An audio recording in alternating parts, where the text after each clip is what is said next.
Hello friends, कैसे हैं आप लोग। आई होप आप अच्छे होंगे। देखिए, आज देखेंगे सीटेट का most important topic convergent thinking और डाइवर्जेंट थिंकिंग, दोनों को देखेंगे, जिसको हम हिंदी में बोलते हैं अभिसारी चिंतन और अपसारी चिंतन। तो देखिए, बहुत ही इंपॉर्टेंट टॉपिक है। सीटेट में इससे रिलेटेड क्वेश्चन आपको देखने को मिलेगा। देखिए, ऐसे एक क्वेश्चन तो इससे पक्का रहता है, आएगा ही आएगा। कभी कभी क्या होता है कि दो भी क्वेश्चन इससे रिलेटेड आपको देखने को मिल जाते हैं। तो बहुत ही इंपॉर्टेंट टॉपिक है।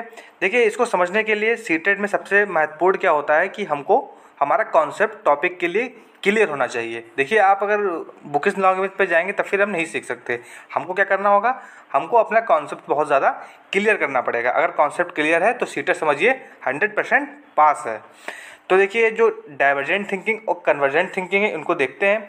देखिए, जो लिखा है उस पर नहीं जाइए, मैं आपको जो बताऊंगा बस मेरे वर्डों पे जाइए, उनको देखिए।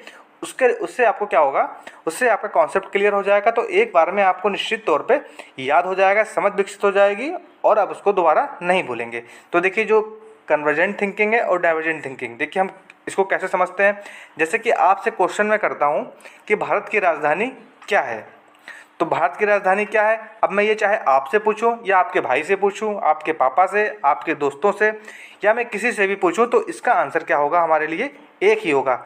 मैं किसी, चाहे लड़का हो चाहे लड़की हो, चाहे वो किसी भी धर्म का, किसी भी जात, हर व्यक्ति का आंसर इसका एक ही होगा। तो ये क्या हो गया, कन्वर्जेंट थिंकिंग। मैं किसी भी समुदाय के लोग से पूछूं तो इसका आंसर वही रहेगा, क्या होगा, चेंज नहीं होगा। तो ये हमारी क्या हो जाता है, कन्वर्जेंट थिंकिंग, जिसको हम बोलते हैं अभिसारी चिंतन। देखिए, इसके अलावा मैं एक और क्वेश्चन पूछता हूँ। मैं पूछूंगा आपका घर कहाँ पे है, तो हो सकता है संभवतः कोई दो लोग एक घर में रहते हों, लेकिन सभी का अपना अपना घर होता है। मोस्टली लोगों का आंसर अलग होगा। कोई बोलेगा हम अलग यहाँ रहते हैं, कोई बोलेगा हम उधर रहते हैं। तो हर व्यक्ति का आंसर अलग अलग प्रकार से हो जाएगा। सभी में डिफरेंस हमको देखने को थोड़ा थोड़ा मिलेगा। तो ये हमारा क्या हो जाता है, डाइवर्जेंट थिंकिंग। देखिए, जैसे हम वर्ड से समझते हैं, कन्वर्जेंट थिंकिंग मतलब बहुत सारी चीज़ें एक जगह पे कन्वर्ज हो रही हैं, एक ही पॉइंट उसका निश्चित हो रहा है। जबकि क्या होता है, डाइवर्जेंट थिंकिंग में डाइवर्ज हो रहा है, एक पॉइंट ना होकर अलग अलग बिंदुओं पे चीज़ें जा रही हैं। तो ये, इसको हम इस प्रकार से समझ सकते हैं। अब देखिए, इसमें क्या दिया गया हुआ है। देखिए, जो फिगर दिया हुआ है इसमें, देखिए ये है डाइवर्जेंट थिंकिंग और इधर वाली है कन्वर्जेंट थिंकिंग। देखिए, कन्वर्जेंट थिंकिंग जो होता है वो फैक्चुअल होता है। जैसे कि हमने पूछा भारत की राजधानी क्या होती है, तो हर व्यक्ति का आंसर क्या होगा, सेम ही होगा। लेकिन अगर हम पूछेंगे आपका घर कहाँ पे है, या आपसे पूछेंगे आप टीचर बनने के बाद आप क्या करेंगे, तो हर व्यक्ति का आंसर देखिए अलग अलग होगा। मैं टीचर बनने के बाद सबसे पहले ये करूँगा, या हर व्यक्ति का अलग अलग नज़रिया देखने का होगा। तो उसको इस प्रकार से हम समझ सकते हैं। आगे बढ़ते हैं। देखिए, कन्वर्जेंट थिंकिंग। देखिए, कन्वर्जेंट थिंकिंग क्या होता है। इसमें समस्या एक ही बिंदु पर केंद्रित होती है। क्या होता है, इसमें समस्या जो होती है एक ही बिंदु पर केंद्रित होती है तथा समस्या का एक ही हल होता है। जैसे कि हमने देखा था, भारत की राजधानी क्या है, तो हर व्यक्ति का आंसर क्या होगा, एक ही होगा। भारत की राजधानी का आंसर एक ही होगा। तो ये हमारा कैसा होगा, इसका समस्या का एक हो गया। तो ये हमारी कन्वर्जेंट थिंकिंग, या जिसको बोलते हैं अभिसारी चिंतन, हो जाता है।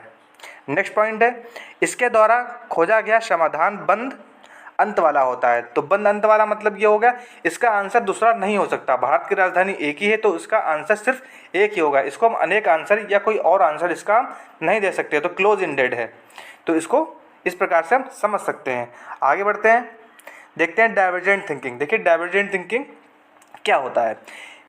डाइवर्जेंट थिंकिंग, इसको बोलते हैं हिंदी में अपसारी चिंतन। देखिए, इसमें क्या होता है, इसमें समस्या एक ही बिंदु पर केंद्रित नहीं होती है। क्या होता है, इसका जो हल होता है एक ही बिंदु पर नहीं होता है। इसके कई सारे हल अलग अलग प्रकार के या अलग अलग बिंदुओं में, अलग अलग डायरेक्शन में हो सकते हैं।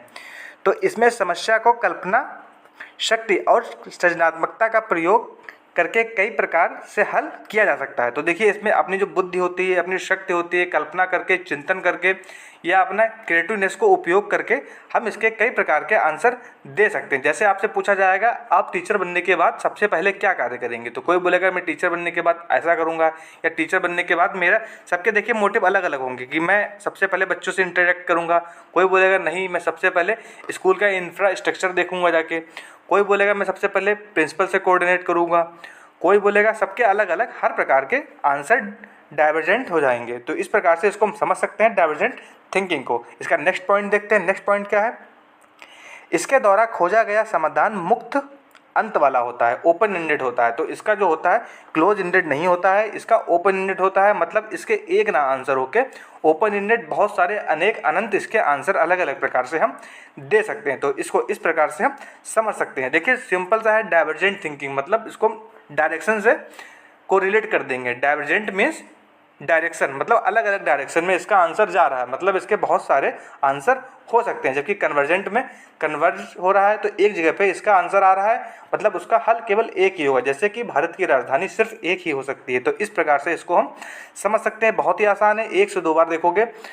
आशा करते हैं हो सकता है आपको एक बार में ही समझ में आ जाए, लेकिन इसको एक बार में ना आए, आप दोबारा वीडियो देखिए, आपको 100% ये समझ में आ जाएगा। देखिए ऐसे ही सीटेट के जो मोस्ट इंपॉर्टेंट टॉपिक्स हैं उन सभी को हमने पढ़ाया है। तो हमारी प्लेलिस्ट में जाके उन सभी टॉपिक्स को देख सकते हैं, वो आपके लिए सीटेट के लिए बहुत ही ज़्यादा यूज़फुल रहेंगे। तो जितने भी टॉपिक्स होंगे जो बचे हुए हैं उनको भी हम ऐसे ही कराएंगे, बहुत ही सरल माध्यम से, जैसे कि आपको उनको बहुत ही आसान तरीके से समझ में आ जाए। तो हमारी वीडियो आपके लिए यूज़फुल रहती हो तो हमारी वीडियो को लाइक, चैनल को सब्सक्राइब और बेल आइकन की घंटी दबा देंगे।